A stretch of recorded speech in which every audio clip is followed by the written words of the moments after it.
مساء الفل، مساء الجمال، مساء الحلويات على احلى ناس. اهلا بيكم فيديو جديد مع محمد تهامي ديزاينز. النهارده موضوعنا موضوع شيق من احدى المعارك المعماريه بتاعتنا اللي جايين نتكلم عليها ونحل المعركه دي. لما تخش معركه كبيره قوي مع تشطيب قديم وانت عايز تحدثه وتعمله ديكوريشن. تعالوا نشوف الدنيا دي ابتدينا نعمل ايه، وابتدينا نخش في تفاصيل ونخش في زوارق ونخش في تشطيبات.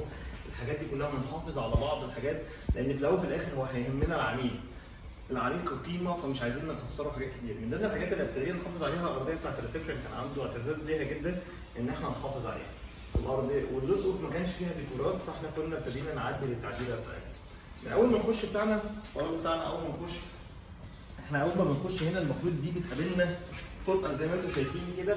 المفروض ان دي كانت فلور، يعني طرقه كده توصلنا للمنطقه بتاعه الغرف. فابتدينا نعدل. كان دي رغبه من ضمن الرغبات المهمه قوي ان احنا نحافظ ان هو عايز يعيش في اوضه فندقيه، يعني اوضه الماستر روم تبقى اوضه كماستر روم فندقيه. هنتكلم عنها وهنشوف احنا عالجنا ايه ازاي. تعالوا نخش الاول في الريسبشن.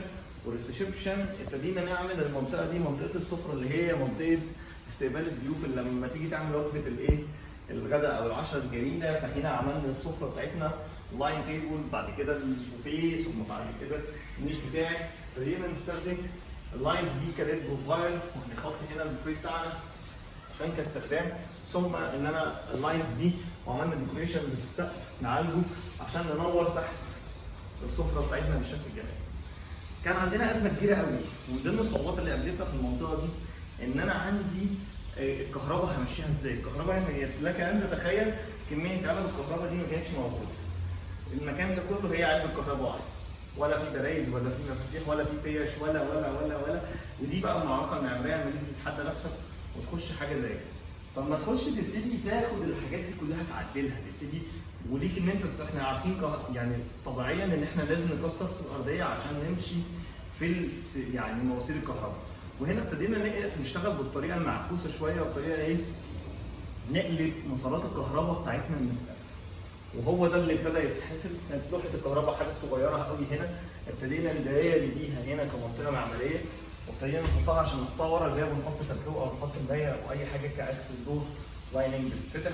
وابتدينا ناخد المسارات بتاعتنا ونشتغل نخش تغذيات، لان كل اوضه كان فيها نفس المشكله من باريزه للمفتاح الكلام ده كله. ابتدينا نزود اللاينز بتاعتنا والكهرباء ومصادر للشاتر ونبتدي نشتغل معانا. ودي كانت كاميرا خرسانيه. ابتدينا زي ما قلنا عملنا السفره بتاعتنا هنا. الفكره المعماريه ما كانش عندي مكان للتي في. تتخيل ان انت اللي بتعمل شقه وعامل وصله دش نازله من البلكونه موصلها كده خلاص. ما كانش عندي مكان للتي في ولا كان عندي مكان للديكوريشنز بتاعتي. ابتدينا ناخد الحيطه دي كتي في وول او يونت تي في وول ونستخدمها ونحط المصادر بتاعتنا والمفاتيح. لكن انت تتخيل ان انا بنزود عدد المفاتيح بتاعتنا عشان الاستخدامات بتاعتي اللي هستخدمها في السقف وتقسيمات السقف والديكوريشن بتاعت السقف. ثم ان احنا نبتدي نخش بقى بالخلطه المعماريه. من ضمن الخلطات اللي بتاعتنا قابلتنا كاميرا قسمت لنا السقف. تتخيل ان انت دي حاجه عندك قفلت لك السقف وبالعمق ده داخل في 60 او 70 سم من السقف. يعني دخلنا في 80 كمان. فانت تحل الازمه دي المعماريه ازاي؟ ابتدينا نعمل يو ليد بروفايل عشان ننور المنطقه دي، وعشان تيجي تقعد هنا حرف يو. الخطوط دي طالعه كده ماشيه في السقف ثم نازله الناحيه الثانيه، وانا قاعد بالسوفه او بالكنبه بتاعتي هنا، وعندي ترابيزه يمين وترابيزه شمال، ثم عندي كنبه هنا، ثم كرسيين سيبريت مع طنكت او ايا كان التيبل اللي هتتحط. ده الخلطه المعماريه اللي ابتدينا نشتغل عليها عشان نحل الازمه. فليك ان انت تتخيل الحته دي كانت يعني صعبه جدا وليها ازمات كتير، مع ان انت لازم تحافظ على الارضيه ما تجيش جنبها في اي حاجه. فدي كانت من ضمن التريكات او يعني التريكات اللي ابتدينا نشتغل عليها. كان مسار الاير كونديشنز بتاعتنا برضه من ضمن الحاجات اللي كان فيها مشكله، ان المسار كده والماسوره متوصله بره. ابتدينا برضه ليك ان انا نتخيل ان احنا نشق في الحيطان ونعمل معالجات معماريه وندخل الحاجات دي عشان ما تظهرش. ما ينفعش تيجي تعمل تشطيب وبره تعمل تشطيب تحس ان انت مستعد، لان هي الراحه النفسيه لست البيت او صاحب البيت لازم يكون مرتاح نفسيا، من الوان، من ديكور، من تقسيم، من تكوين. الحاجات دي كلها بتفرق كتير قوي. تعالوا نخش بقى ونشوف الخلطه المعماريه اللي ابتدينا نحط التوابل بتاعتنا ونرشها مع المعركه بتاعتنا. ابتدينا نعمل ايه؟ لك ان تتخيل ان هنا ده كان ممر الحركه، مع ان انت سيادتك لما تخش كده. تعالوا نشوف من الكاميرا هنا. لما تخش كده ده كان ممر الحركه. لما تيجي هو ده كان الاساس. تعالى كده معايا هندسه.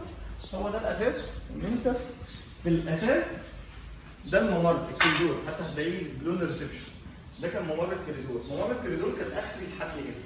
وعندي الاوضه هي دي الماستر روم، وكانت يعني اوضه صغيره، فابتدينا نعمل المعالجه المعماريه او الخلطه المعماريه بتاعتنا زي ما بيقولوا ايه ست البيت كده، وزي ما بتقول الناس تحط الطشه بتاعتك، الطشه بتاعتك تحط بقى ايه، تشيل الحيطه كلايننج ده وتبتدي بدل ما كان عندك الكوريدور ده انت استغليته في الماستر روم وبقت دي الماستر روم، زودت عليها متر او 20 سم بايه؟ بحيله ذكيه، والحيله الذكيه اللي انت اشتغلت عليها الطبيعي اي حد هيحط السرير هنا هتحط العكس.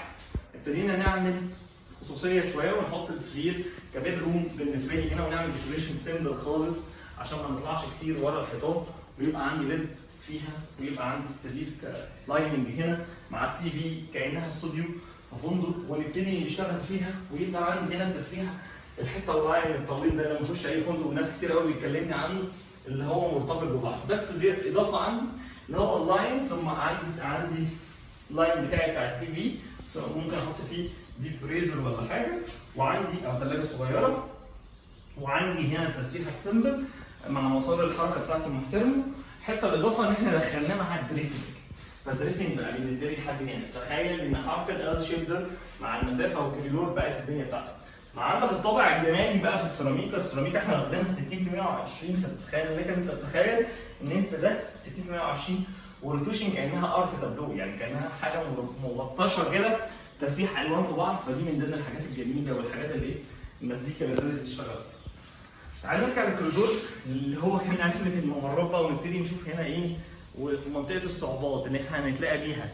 طب انا هخش من هنا، طب هنا عندي عمود، لا طب احنا نستكشف بقى نشوف لو ما عنديش عمود من ممر الطرقه بتاع الريسبشن عشان نشوف. وابتدينا نعادل الكلام ده، وابتدينا نلحم مع السيراميك القديم، بمعنى ان عندي السيراميك القديم ده هو نفس الليفلز بتاعتي، وابتدي استخدم بقى المنطقه بتاعتي. وعندي هنا حركه صايعه شويه ابتدينا نعملها في السيراميك، ايه هي؟ ان انا اللاين ده تخيل ان انت وانت واقف ارجع ورا كده هندسه، كل ما هترجع حتى من الاوضه هتلاقي اللاين ده هو ستريت لاين قافل مع المنطقه دي، هو نفس الستريت لاين اللي قافل مع المنطقه دي. دي اللي الشطاره لما يكون معاك حد شاطر تعرف تتحكم في السيراميك، جوده صنايعي مع خبره مهندس، بدون الكلام ده مش هتلاقيه. طيب يبقى انت المنتج ده ابتديت تتعامل معاه، وابتدينا نخش اوضه المعيشه الرئيسيه. اوضه المعيشه الرئيسيه كان ليها تراك كده هو حابب البساطه شويه، فابتدينا بكل حاجتها ابتدينا نعدل التعديلات بقى بتاعتنا، يعني ده تعديله من السباكه والصرف والتكييف عشان الحيطان تخش ورا، عشان تطلع بره، عشان ما نكسرش في الارضيه. دي كانت المعركه من ضمن المعارك، من ضمن الحاجات التحديات اللي قابلتنا. وابتدينا نعمل التي في بتاعنا هنا، ولسه لينا عندنا الارضيه زي ما انتم شايفين 60 في 120، وعندي هبتدي انا عندي السوفا او الكنبه يو شيب مع التي في بتاعتي، وهبقى فيه ارتياحيه وشكل جمالي ممتاز مع حبه تابلوهات مع حته بديل رخام والتجاليد ورا ظهري خشبيه هتديني رياكت حاجه ممتازه. تعالوا نخش نشوف بقى المنطقه بتاعتي الايه المنطقه ايه بتاعت الاطفال. غرفه الاطفال برضو من الاتحاد زي ما انتم شايفين السيراميك كوميونيكيتد مع السيراميك اللي هناك مع اوضه الماستر، يعني هتلاقي اللاين مكمل هنا. تعالوا نبص بقى فوق، والديكور بتاعنا ان انا عندي حاجه بسيطه، ابتديت اعالج المنطقه بتاعت الدولاب 60 سم، فبقيت انت تحط الدولاب بتاعك هنا. طب انا هحط الدولاب فين؟ كان عندي ازمه معماريه كويسه قوي ان انا هحط الدولاب منين؟ هشيله ازاي؟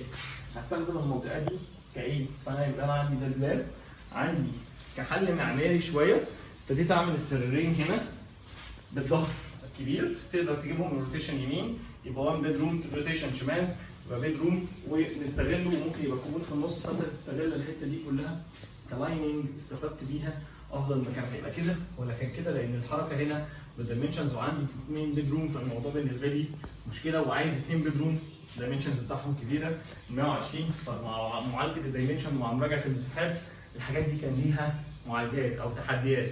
من ضمن التحديات بقى الصعبه اللي احنا ابتدينا نخش فيها، باب الحمام ده كان مختلف شويه، كان مترحل كده زي ما انتم شايفين، ابتدينا كان مترحل العكس يا ربي، كان على الجنب اليمين ابتدينا نجيبه شمال شويه. وعملنا كده ليه؟ تعالوا نبص نشوف. الحمام ده حمام الغرف الرئيسيه والحمام اللي هنستخدمه ككل. فابتدينا كان في رغبه ان احنا نخش نشتري بورسلين، بس البورسلين لقينا الهاي كوست بتاعته عاليه، ابتدينا نشتغل على حاجات سمول شويه نقلل الموضوع. ده سيراميك مصري ابتدينا نعمل الديكوريشنز بتاعتنا.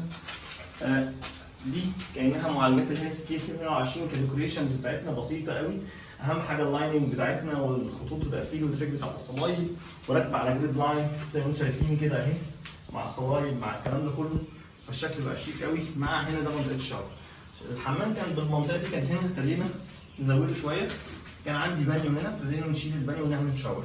شاور هيديني وسع ويديني ارتياحيه لانها جلاس ازاز والمنطقه هتبقى افضل بكتير. ثم عندي قاعده التويليت الدفنه اللي في الحيطه اللي بقى حاجه لا غنى عنها دلوقتي. ثم السيرفيس يونت بتاعت الحوض مع الليد بتاعها مع حتتين رياكت كده ايه في السقف تاتشات، هيبقوا هم فيهم توزيع السبوت لايت. وتعالوا نشوف الحته بقى اللي احنا اتكلمنا عنها في اول الفيديو، الخلطه المعماريه بتاعت المطار ده احنا عملناها ايه من هناك. تعالوا نشوف الريسبشن واحنا بنعدي. كانت احنا استغلينا هو ده ممر الحركه، لان انا كده كده هقف في المنطقه دي، فده كده كده بقى مجبر عليا ان انا مسار الحركه. تعالوا نشوف واحنا بنشوف مسار الحركه بتاعنا ده هيبقى الدنيا عامله ايه معايا. وابتدينا نقفل نعمل العلاقات بتاعتنا زي ما انتم شايفين اهي. ابتدينا نعمل ستيب فلور، الستيب فلور ده درجه شويه، الدرجه دي عشان اقدر اعمل الصرف والتغذيه بتاعتي، لان ما كانش عندي صرف وتغذيه في المكان ده. كان في حاجه ايشنت كده قديمه عاملينها للاسف. كل الادوار العماره دي مبنيه مثلا من فوق ال 100 سنه ولا 120 سنه، فابتدينا كانوا عاملينها حاجه ايه، كل دور نازل على الفلور اللي قبليه، فابتدينا نعالجها كمعماريه ونعالج الديكور بتاعها زي ما انتم شايفين في الكاميرا دي. ده الراجل صرف الراجل اللي فوقيه وبالتالي انا كنت نفس القصه بتاعتي. بما انك انت بتاسس فانت ابتدينا نتفادى الحته دي ونطلع بره المنطقه دي. فتعالوا نشوف اللي احنا عملناه. عملنا الستيب فلور دي وهنعملها بدرجه لايننج هتنور، وده الحمام بتاعنا عملناه دارك شويه زي ما انتم شايفين كده. وللاسف هو ايه دارك بس بشكل جمالي، حاجه سيمبل خالص جراي والشكل بتاعه. ثم عندي الحوض ما كانش فيه شاور، ابتدينا نخلق شاور وعملنا تويلت وقاعده دفء وهنستخدم المنطقه دي. ثم ان انا عندي بقى بعد كده ايه، ده منطقه المطبخ.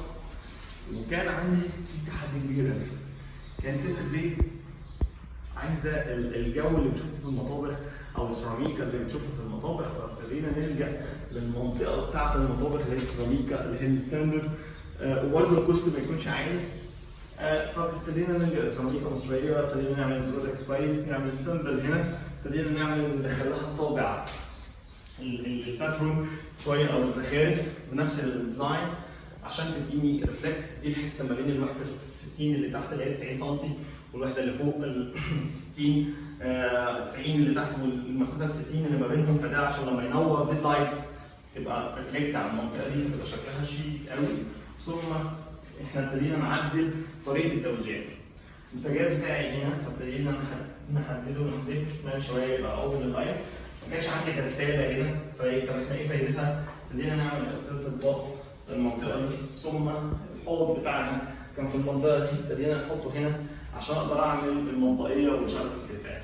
ولان غساله الهدوم في الربع ده او الاتش كوردون ده، وابتدينا نعمل ثلاجه. ثم فوق غساله الهدوم هنعمل مايكرويف، ده زي دولاب كبير قوي هستفاد بيه، هستغله في كل تخزين المطبخ. وعندي الحته دي وقفنا هنا قط عملنا لاين عشان نحط كده بلو كبير قوي، ده هيبقى تيبل لاين كده هيبين بين شكل الديكور، هيبقى هاي تيبل كده ونبقى ناكل ايه اللي هي سندوتشات التيك اواي والحاجات دي كلها. بالبلدي زي ما احنا اتكلمنا في حاجات كتير قوي، تعالوا نتكلمها نقول عنها في الاضاءه بره وافضل في الديكور. انت زي ما احنا بنعمل اي تشطيب، فالتشطيب بيكون ليه عناصر، فالعناصر دي تكون متكامله. المتكامله دي لازم تلجا للديكور، تلجا للمعماري. بدون معماري تصميم واقع، ديكورك واقع، فلوس بتترمي في الارض، انت بتشطب فانت بتدفع هاي كوست. المعادله الصعبه ان انا عايز اعمل حاجه قيمه بسعر قليل، فانا لازم اوصل لتكلفه قليله. فبدون التكاليف دي كلها او بدون المواصلات والحسابات والمراجعات والديزاينات والبلانات والنقاش على البلانز دي، لازم توصل للمنطقه دي. بدون الحاجات دي كلها هتوصل لنتائج بلح زي ما قلنا في فيديوهات كتير قوي. فتخلي بالنا من الحته دي. التشطيب التكلفه بتاعته انت متحكم فيها، يعني ممكن يجيب بورسلين، مش كل اللي يجي يقول لك باقه او مش باقه وسعر التشطيب متر جنيه وهجيب لك بورسلين. انا ممكن اقول لك السيراميك اللي بره اللي جوه ده 60 في 120 على انه بورسلين، هو مش بورسلين، هو سيراميك مصري. والتكلفه فرق ما بينه جاب، يعني لو بتتكلم في 200 جنيه 250 ل 1200 و 1300 جنيه، ففي فرق 1000 جنيه وحضرتك مش هتعرف حاجه. فبالبلدي عشان تختصر القصه دي خلي بالك لازم تكون عامل تصميم معماري، لازم تكون عارف المسارات بتاعتك، دارس حساباتك كويس جدا، عامل التصميم بتاعك كويس جدا، لو عامل تصور 3 دي هينفعك جدا جدا جدا. كل حاجه هتتنفذ زي ما انت عايز. شطاره المهندس اللي معاك، شطاره التكنيشن اللي معاك، ثم اول واحد المهندس او المقاول او سين اللي هياخد لك العمليه، لان ده هو انت اللي بتسلمه حياتك. الشقه دي حياتك وهي دي اللي بيسلم فيها التشطيب كله.